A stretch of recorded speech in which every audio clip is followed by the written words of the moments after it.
type of thing. And yeah, I mean, it was a rough film session. I told the guys it's been a long time since I've been this disappointed in your effort, your performance, your attitude, your application, your attention to detail. It just wasn't there.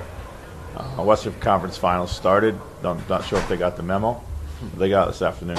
So, what did you try to hammer home the most with that? I mean, our approach, like we just played flat. You know, game plan was not on point for execution. Decision making on offense was not very good. You know, got beat by a lot of hustle plays, transition, offensive rebounds, stuff like that. It just can't happen. So. Coach, how do you feel like that putback from Carlton Towns that was not validated changed the atmosphere of the game? I mean, it's inconsequential in the overall scheme of the game. We didn't play well enough to win, so one call here or there is not going to matter. In the second round, I think you and maybe some other members of the team, after the gap in between games 2 and 3, said that maybe that contributed to the flatness. Yeah. Maybe that was the same symptom. No doubt. Yeah. So I said to our guy, you know, we're 3-3 at home, and we have two kind of similar performances after coming off stints of success. There's a lot of ways, you know, immaturity kind of rears its head, and this might be one of them. And you know, but they got our attention now, so there's no reason for us to be, you know, feeling ourselves. So. Do you think you play better after you had one loss like that? That like you feel? Yeah, I'm sure we'll come out and play better. You know, it's hard to imagine that we're going to play much worse. But you know, there's lots of things that I'm sure Dallas is going to look to adjust to as well. So. Every one of these games has a personality of its own. So. Did you like things you saw in the first half, or you were just disappointed overall? I mean, you know, there were things we did well. Of course, we were able to build a lead. A lot of our kind of most kind of disappointing periods of play were when we had a lead.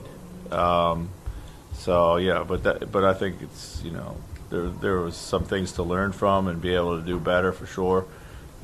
But not a ton to be like really kind of super happy about. And had only 2 attempts in the restricted area. Obviously, that's a priority for the Mavericks. You know, paint. How much of that was what they did, and how much of that was what Ant didn't do? Yeah, I mean, they do a good job. They put 5 guys in the restricted, many of them in there illegally. But we didn't do enough downhill attacking. We spent a lot of time going east-west. So. Chris, with some of the execution and energy things, how do you think that can apply directly to the matchups with Doncic? Well, I mean, listen, I thought Jaden was great. He battled all night long, you know, got through 1,000 screens, many of those illegal too. And he just kept coming. He contested everything, even the shot that sealed it, you know, was well contested, you know. So we got to do a better job of giving him some help, you know, with some of the different things that we can do. But yeah, I thought he was really one of our bright spots. So. Kyrie does what he does on transition in the paint. Yeah. What do you guys need to do now to kind of make life a little tougher for him? Yeah, I mean, listen, I think 11 of his, you know, 24 points in the first half were in early attacks. It's where he's been so good for them. You know, we didn't do a good job of getting back. He got behind us once. He split us a couple times. Yeah, so we knew those were coming. We just were not good enough in getting back in transition in numbers and kind of showing them enough bodies. So. And can be in the first half. He was like, well, we got a triple-double with the assists and stuff like that. And then second half, less playmaking. What specifically do you think that he can do better? And Anthony? Anthony. Yeah, I thought he held a lot. You know, I thought kind of too much holding, a lot of indecision. You know, I thought a little more decisive in the first half.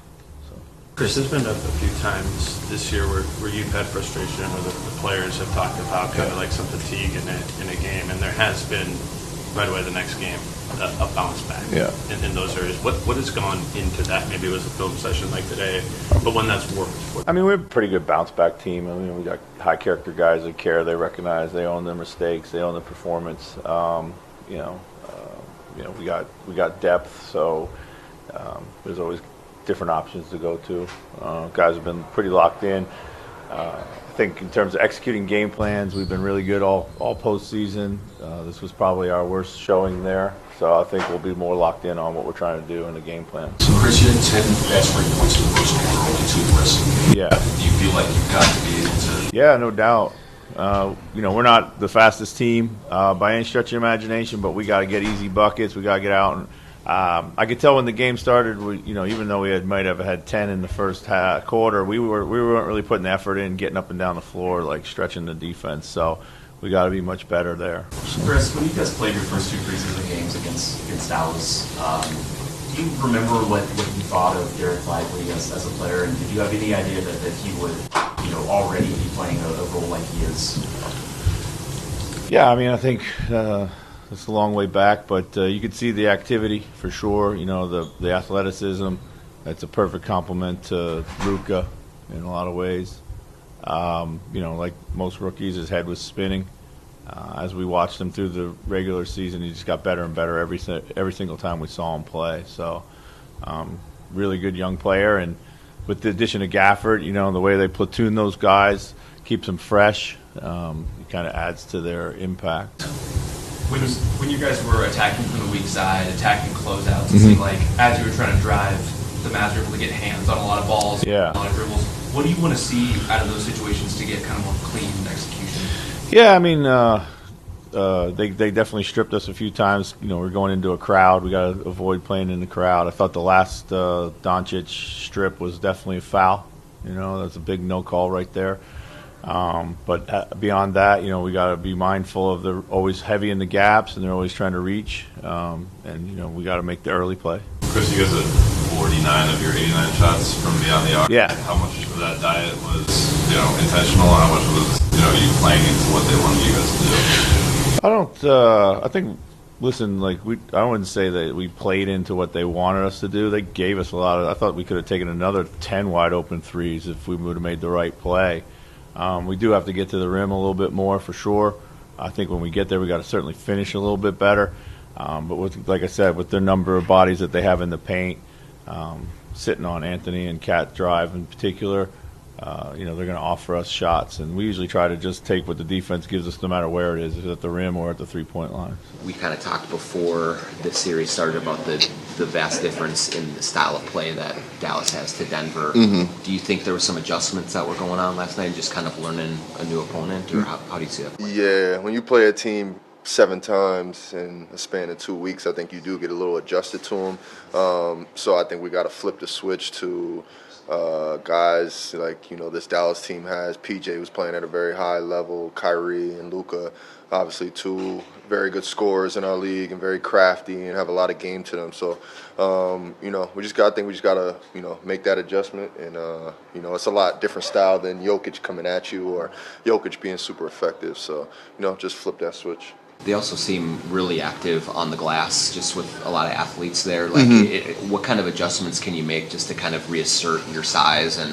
use that to an advantage? Yeah, again, it's a lot different than Nikola leaning on you for the offensive glass than guys who are going to out-jump you. Derek Jones Jr., Lively, Gafford, they're all really good athletes. So we got to put a body on those guys. Their guards do a really good job of crashing. So, our guards got to be a little more focused on, getting a body on their guys coming from the perimeter. Do you feel pretty good about kind of the offense that was there for you and the opportunities that are going to be there for you in the series, do you think? Yeah, I mean, it's a little different from Denver. I think Denver was on the ball and going over screens. These guys are going to go under and play a little soft on me, so I think I can be a little bit effective. Kyle, with Kyrie and Luka, Ant was talking about, Carl was talking about after the game, there was a fatigue factor going into that game last night. With more energy for game 2, what will that do against Kyrie? Yeah, fatigue can't be a factor at this point of the season. I think after the film session we had and losing game 1, we'll have a lot more energy and juice game 2. What are things that you could share, specifics that you'd like to see more against Kyrie and Luka in the pick and roll?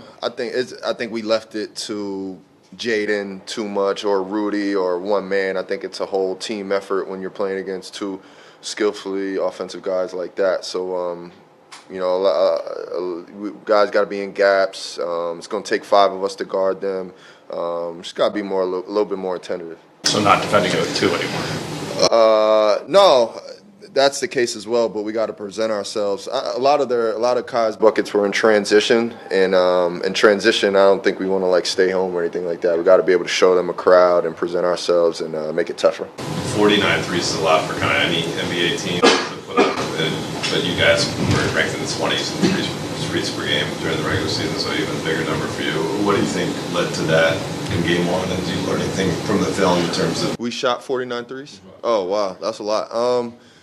Yeah, that's just taking what they're giving us really. Luka's kind of playing off me. He's kind of playing off Jaden. A lot of guys, where threes are there for us, and those are good shots. We want to take them. It's not like guys were shooting like off the bounce contested threes. So that's what they're going to give us. We got to be ready to knock it down. Kyle, are you seeing Jaden just really find a groove offensively the last 3 or 4 games? It seems like he's noticing his spots. Yeah, I've always wanted to see Jaden get a chance to shoot like 20, 25 shots a game. Like that's one of my favorite players in the league. So yeah, he's playing at a really high level. If they're going to allow him to shoot, he's knocking it down, and he's good off the bounce. He's such a complete player. He can really do everything out there. So we need him to keep rolling. Has he always been one of your favorite players in the league? Yeah. Since I've been my last year in Memphis and we played against him in the playoffs. Yeah, he's always been. He guards. He can do everything out there. There's not anything he can't do. What about them? I mean, they were playing Jokic and Nurkic up so much. It seems like Dallas has a lot more of a rim protection there. Right. The bigs back. What does that change? I think it just they do a good job of flooding the paint and especially on Ant and Cat. But everybody, once you get in the paint, you're going to see 5 Dallas jerseys. So I think we got to do a better job of playmaking. I think NAZ in the Denver series, like he became a little bit more of a playmaker and finding the right pass. So he's so good offensively. Guys are going to collapse on him. He's going to have to make that corner pass. Cat as well, and they know our guys that do a good job of scoring in the paint. They might just have to. The play to the corner was there all game 1, so it's good to see it on film, and I know we're gonna make those plays next game. Has his coach been more active and vocal now that he's up and about a little bit more? Yeah, he's always I think he's more active and vocal from behind the bench, really. Like he's pretty intense right now. I like that though. You can hear him back there? Yeah, for sure. For sure. You said last night that you felt like the end of quarter situations certainly affected you in game 1. And there was other times in the playoffs where it's come up. Yeah. Is there a collective recognition of that now? And how do you, I guess, try to fix it without getting your heads about it happening again? Yeah, just being more conscious of it, really. We watched it just now on film. We have to be better at closing quarters, 2-for-1 situations, 3-for-2 situations if we could get them, not turning the ball over, not giving up easy buckets at the end, and then playing to the whistle, really. I think it was at Phoenix, last Denver series where Jamal hit the 50-footer, and that was huge. We just got to be conscious of it and execute, really. Kyle, do you like how I guess you guys seem to kept their three-point attempts down? I mean, they're a prolific three-point shooting. They took 25 of them. Is kind of one of the game plans to try and limit their opportunities in that regard? Yeah, but we also just can't give up 60 points in the paint along with this. So I don't know. We got to make an adjustment to it. We can't give up that many points in the paint, but we do want to get them off the line. They're a really good three-point shooting team. Just got to take care of the other ends. Maybe the fairly drastic shift in style of play between Dallas and Denver? I just think we came out a little flat. I think we had spurts when we were good. Other times we weren't nearly to the level that we play at. That's completely different than what we were facing last series with Jokic being in the post now. It's guard dominant, and shooters. So just I think coming out tomorrow, we just got to be more ready and more juiced up, I guess.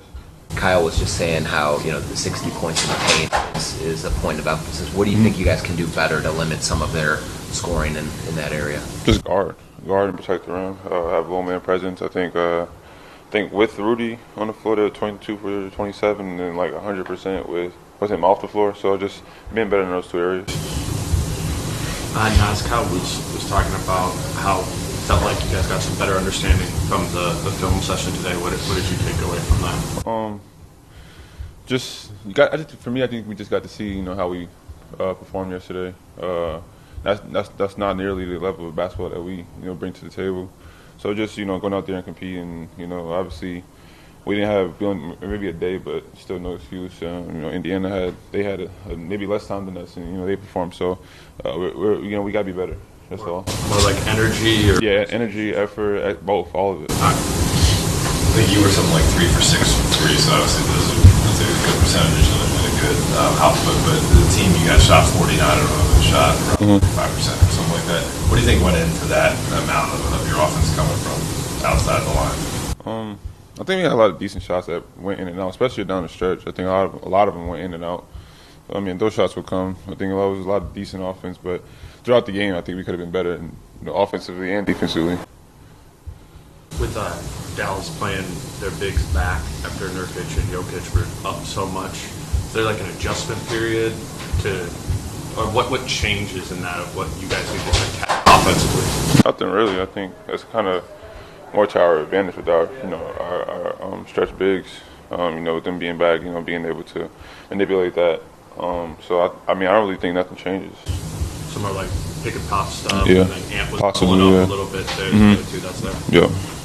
Now, do you think more of what you have to address is offensively than defensively, or how did you come away with just the defensive effort against a really good offensive team?